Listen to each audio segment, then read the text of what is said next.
একসময় যিনি দম্ভ করে বলতেন দুর্নীতি দ করি না, টিআইবিকে বলেছেন তাকে ফলো করতে। অর্থমন্ত্রী হবার পর সোনালী ব্যাংকে গিয়ে সকল কর্মকর্তা ও কর্মচারীদের দোয়া পড়ে ও পড়িয়ে তওবা করিয়েছিলেন দুর্নীতি করবেন না। এখন তার বিরুদ্ধেই হাজার হাজার কোটি টাকার দুর্নীতির অভিযোগ। আর এই দুর্নীতিবাজ হলেন সাবেক অর্থমন্ত্রী আহম মুস্তফা কামাল ওরফে লোটাস। তিনি কুমিল্লা সদর দক্ষিণ, লালমাই ও নাঙ্গলকোট নিয়ে গঠিত কুমিল্লা 10 সংসদীয় আসন থেকে আওয়ামী লীগ মনোনীত জাতীয় সংসদ সদস্য। রাজনীতিতে ন্যূনতম অবদান না রেখে স্বৈরাচারিণী শেখ হাসিনার সাথে সম্পর্ক বজায় রেখে দফায় দফায় আওয়ামী লীগের টিকিট নিয়ে বিনা ভোটে রাতের ভোটে এমপি হতেন। একাদশ জাতীয় সংসদ নির্বাচন, বিএনপি নির্বাচনে অংশগ্রহণ করলেও কোথাও পোস্টার লাগানোর সুযোগ দেননি। ওই নির্বাচনে ধানের শীষ প্রতীকে ভোট করেছিলেন মনিরুল হক চৌধুরী। ভোটের মাঠে নামতে দেওয়া হয়নি মনিরুল হক চৌধুরীকে। শেষে তাকে জেলে পাঠিয়েছেন। মনিরুল হক চৌধুরীর পক্ষে অর্থাৎ ধানের শীষ প্রতীকের পক্ষে মাঠ চষে বেড়াচ্ছিলেন বিএনপি নেতা সাবেক সংসদ সদস্য আব্দুল গফুর ভূঁইয়া।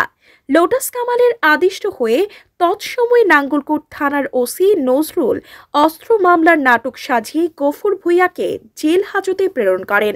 এরপরও শঙ্কা দূর করা সহ বিজয় নিশ্চিত করতে ভোটের আগের রাতে লক্ষাধিক ভোট নৌকা প্রতীকে সিল মেরে রাখেন। এলাকার অনেকেই লোটাস কামালকে রাতের ভোটের উদ্যোক্তা বলে থাকেন, কারণ 2014 সালে উপজেলা পরিষদ নির্বাচনে তার মনোনীত প্রার্থী শামসুদ্দিন কালুর পক্ষে রাতেই ব্যালটে সিল মারার জন্য প্রিজাইডিং অফিসারদের নির্দেশ দেন। যেমন নির্দেশ তেমন কাজ। উল্লেখ্য, 2014 সালে জাতীয় সংসদ নির্বাচনে বিএনপি সহ বিভিন্ন রাজনৈতিক দল নির্বাচনে অংশগ্রহণ করেনি, কিন্তু উপজেলা নির্বাচনে অংশগ্রহণ করেছিল। সে নির্বাচনে বিএনপির মনোনীত প্রার্থী ছিল নজির আহমেদ ভূঁইয়া। রাতের ও দিনের ভোট মিলিয়ে শামসুদ্দিন কালু পায় 2 লক্ষাধিক ভোট, আর নজির আহমেদ পায় মাত্র 14,000। দেখা গেছে নাঙ্গলকোট থেকেই রাতের ভোট শুরু। এরপর 2018 সালের একাদশ জাতীয় সংসদ নির্বাচনে আওয়ামী লীগ সারা দেশে চালিয়েছে এই প্রকল্প। ফলে লোটাস কামাল স্বীকৃতি পান রাতের ভোটের রূপকার হিসেবে। রাতের ভোটের রূপকার ও দুর্নীতিবাজ লোটাস কামাল এবং তার নাঙ্গলকোট সিন্ডিকেট সদস্য সাবেক উপজেলা চেয়ারম্যান শামসুদ্দিন কালু, উপজেলা আওয়ামী লীগ সভাপতি রফিকুল হোসেন, এপিএস-কেএম সিংহ রতন ওরফে রতন সিংহ, সদ্য অপসারিত পৌর মেয়র আব্দুল মালেক, সাবেক ভাইস চেয়ারম্যান মাহমুদ ইউসুফ ভূঁইয়া ও সাবেক উপজেলা ছাত্রলীগ সভাপতি আব্দুর রাজ্জাক সুমন এদের বিরুদ্ধে দুদকে অভিযোগ করেন তারই নির্বাচনী এলাকার অ্যাডভোকেট আবুল হাশেম। অভিযোগে উল্লেখ করেন 2008 সালে জাতীয় সংসদ সদস্য নির্বাচিত হবার পর স্বৈরাচারী শেখ হাসিনার ছোট বোন শেখ রিহানাকে 500 কোটি টাকা ঘুষ দিয়ে প্রথমে পরিকল্পনা মন্ত্রী ও পরে অর্থমন্ত্রী হন। এরপর হাজার হাজার কোটি টাকা দেশ থেকে পাচার করেন। দীর্ঘ 16 বছর শাসন ও শোষণ করেছেন তার নির্বাচনী এলাকা নাঙ্গলকোট সদর দক্ষিণ ও লালমাই উপজেলার জনগণকে। তার শক্তিতে নাঙ্গলকোট গড়ে উঠেছে 6 সদস্যের একটি সিন্ডিকেট। তারা হলেন সাবেক উপজেলা চেয়ারম্যান শামসুদ্দিন কালু, উপজেলা আওয়ামী লীগ সভাপতি রফিকুল হোসেন, এপিএস রতন সিংহ, মেয়র আব্দুল মালেক, সাবেক ভাইস চেয়ারম্যান মাহমুদ ইউসুফ ভূঁইয়া ও সাবেক উপজেলা ছাত্রলীগ সভাপতি আব্দুর রাজ্জাক সুমন। এসব সদস্যরা বিভিন্ন পন্থায় টাকা কালেকশন করে পৌঁছে দিতেন লোটাস কামালের হাতে। আবার টাকার কিছু অংশ পৌঁছাত লোটাস কামালের বড় ভাই আব্দুল হামিদ ও মেয়ে নাফিসা কামালের হাতে। সিন্ডিকেটের সদস্যরা ইউপি চেয়ারম্যান মনোনয়ন বাণিজ্য, আওয়ামী লীগ কমিটি বাণিজ্য, উপজেলা আওয়ামী লীগ সদস্যপদ বাণিজ্য এবং ছাত্রলীগ থেকে শুরু করে প্রতিটি দলীয় কমিটি বাণিজ্য করে টাকা হাতাতেন। আবার সকল রকম টেন্ডার বাণিজ্য, এডিবি, টিআর ও কাবিখা সহ সকল কিছুই রাখতেন নিজেদের নিয়ন্ত্রণে।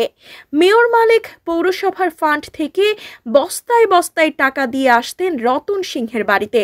সেখান থেকে টাকা চলে যেত লোটাস কামালের গুলশানের বাড়িতে। স্কুল কলেজ থেকেও নিয়োগ বাণিজ্য করে কোটি কোটি টাকা হাতিয়েছেন। অভিযোগে জানা যায়, এই সিন্ডিকেটের সদস্যরাই উপজেলার বিভিন্ন শিক্ষা প্রতিষ্ঠানের সভাপতির দায়িত্বে ছিলেন।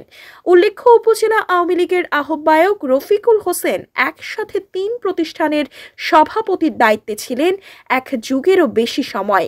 প্রতিষ্ঠানগুলো হলো বটতলী এ মতিন উচ্চ বিদ্যালয়, দৌলখার উচ্চ বিদ্যালয় ও কাশীপুর সিনিয়র মাদ্রাসা। সকল প্রতিষ্ঠানের প্রধান শিক্ষক নিয়োগ, গেস্ট টিচার নিয়োগ, নদপ্তরি, আয়া বুড়া, নাইট গার্ড ও কম্পিউটার অপারেটর নিয়োগ ছিল ম্যানেজিং কমিটির সভাপতির এখতিয়ার। এসব নিয়োগে রফিকুল হাতিয়েছেন কয়েক কোটি টাকা। আইনি বাধ্যবাধকতায় দরুন এই দফা সভাপতি হতে পারেননি। শোনা গেছে, কারোর সাথে পরামর্শ না করে ৬ লাখ টাকা নিয়ে এক ব্রিক্সফিল্ড ব্যবসায়ীর ছেলেকে সভাপতি পদে বসান। রফিকের দুর্নীতির বিরুদ্ধে কথা বললে প্রতিবাদকারীর বিরুদ্ধে গুন্ডা মাস্তান লেলিয়ে দিতেন। মাঝে মাঝে নিজ হাতে নিরীহ মানুষদের লাঞ্ছিত করতেন। গত কিছুদিন আগেও বটতলী বাজারে প্রকাশ্য দিবালোকে বয়োবৃদ্ধ এক হাজী সাহেবকে মারধর করার অভিযোগ তার বিরুদ্ধে। এছাড়া পুলিশ দিয়েও হয়রানি করাতো। মাঝে মাঝে স্কুল ম্যানেজিং কমিটির সভাপতির পদ না পাওয়ার শঙ্কা দেখা দিলে পদ পেতে রফিক হাতিয়ার হিসেবে ব্যবহার করত লোটাস কামালকে। অ্যাডভোকেট আবুল হাশিম অভিযোগপত্রে আরও উল্লেখ করেন, মন্ত্রী লোটাস কামালের ক্ষমতা ব্যবহার করে তার এপিএস রতন সিংহ লন্ডনে তার বড় মেয়ের নামে ৬ তলা বাড়ি এবং ভারতে বাড়ি করেছে। সিন্ডিকেট সদস্য সাবেক উপজেলা চেয়ারম্যান শামসুদ্দিন কালু নিজ গ্রামে প্রায় ১৫ কোটি টাকা ব্যয়ে স্বর্ণকমল খ্যাত বাড়ি নির্মাণ, বাড়ির সামনে ২টি পেট্রোল পাম্প নির্মাণ, রাজধানীর বাংলা মোটর কয়েক কোটি টাকায় ফ্ল্যাট ক্রয় এবং আমেরিকায় তার বড় মেয়ের নামে বাড়ি কিনেছে। মেয়র আব্দুল মালেক নাঙ্গলকোটে ৪ তলা বাড়ি, চট্টগ্রামে কয়েক কোটি টাকায় একাধিক ফ্ল্যাট, ছেলে ও ছোট ভাইয়ের নামে দুবাইয়ে ফ্ল্যাট ও গাড়ির শোরুম সহ একাধিক ব্যবসা প্রতিষ্ঠান গড়ে তুলেছে। সিন্ডিকেটের অন্যতম সদস্য সদ্য সাবেক উপজেলা ভাইস চেয়ারম্যান ও উপজেলা যুবলীগের সেক্রেটারি ইউসুফ ভুইয়া কুমিল্লার ঠাকুরপাড়ে ৬ তলা বাড়ি, কুমিল্লায় মেডিসিন দোকান ক্রয়, লাকসামে একটা সুপার শপের মালিকানা ও ৫০ কোটি টাকার ৮টি লরি গাড়ি ক্রয়, রাজধানী উত্তরায় ৫ তলা বিশিষ্ট ৩ কাঠার ওপর বাড়ি নির্মাণ, ঢালুয়া ইউনিয়নের শিখর মৌচায় ১০ বিঘা জমির ওপর পুকুর খনন সহ কয়েক কোটি ব্যয়ে মাছ চাষাবাদ করেছে এবং ৯৮ ভরি স্বর্ণ রয়েছে, যা তার সম্প্রতি নির্বাচনী হলফনামায় উল্লেখ রয়েছে। সাবেক ছাত্রলীগ সভাপতি ও সদ্য অপসারিত নাঙ্গলকোট উপজেলা ভাইস চেয়ারম্যান আব্দুর রাজ্জাক সুমন গ্রামে অগাধ সম্পত্তি ক্রয়, কুমিল্লায় ৫ তলা বাড়ি এবং চট্টগ্রামে কর্ণফুলী মার্কেটে ২ কোটি টাকার ১০টি দোকান ক্রয় করে। লোটাস কামালের বড় ভাই হামিদ কুমিল্লায় ৬ তলা ২টি বাড়ি, তার ছেলে কুমিল্লা জেলায় যুবলীগের সভাপতি কমিটি বাণিজ্য করে এবং লালমাই উপজেলা চেয়ারম্যান হয়ে কয়েকশো কোটি টাকা দুর্নীতি করেছে। লোটাস কামাল সিন্ডিকেট সদস্য রফিকুল হোসেন ঠিকাদারি বাণিজ্য ও নিয়োগ বাণিজ্য করে রাজধানীর পল্টনে ফ্ল্যাট, ধানমন্ডিতে ফ্ল্যাট, গুলশানে ফ্ল্যাট, গ্রামের বাড়ি কাশীপুরে আলিশান বাড়ি ও মালয়েশিয়ায় বড় মেয়ের নামে একাধিক বাড়ি ও ফ্ল্যাটের মালিক। রফিকুল হোসেনের কাশীপুর ওভারসিজ নামের একটা ম্যানপাওয়ার লাইসেন্স রয়েছে। লাইসেন্সটি মালয়েশিয়া শ্রমিক রপ্তানির অন্যতম সিন্ডিকেট সদস্য। জানা গেছে, সাবেক অর্থমন্ত্রী লোটাস কামালি সিন্ডিকেটে সম্পৃক্ত করতে মুখ্য ভূমিকা পালন করে। রফিকুল নাঙ্গলকোট থেকে টাকা হাতানোর পাশাপাশি মালয়েশিয়া শ্রমিক সিন্ডিকেটে সদস্য হয়ে কয়েকশো কোটি টাকা হাতিয়েছেন। আর বিশ্বসেরা অর্থমন্ত্রী পাহাড় পরিমাণ সম্পদের মালিক। তিনি হাজার হাজার কোটি টাকা বিদেশে পাচার করেছেন। এরপরও যা দৃশ্যমান, লোটাস টাওয়ার ১ তলা, নিকুঞ্জ লোটাস টাওয়ার ২ গুলশান ২১৫ তলা, উত্তরায় ৬ তলা একটি বাড়ি, গুলশানে ৫ তলা বাড়ি, দুবাইয়ে একটি টাওয়ার এবং লন্ডনে বড় মিয়ার নামে ২টি বাড়ি, নাফিসা কামালের নামে বাড়ি, লোটাস কামালের স্ত্রীর নামে ইন্স্যুরেন্স কোম্পানি ও হাবের সভাপতি তসলিমের মাধ্যমে হাজার হাজার কোটি টাকা কামানোর অভিযোগ তার বিরুদ্ধে। বিভিন্ন সময় তার দুর্নীতি নিয়ে সংবাদ প্রকাশ হলেও ক্ষমতার জেরে আটকিয়ে রাখত।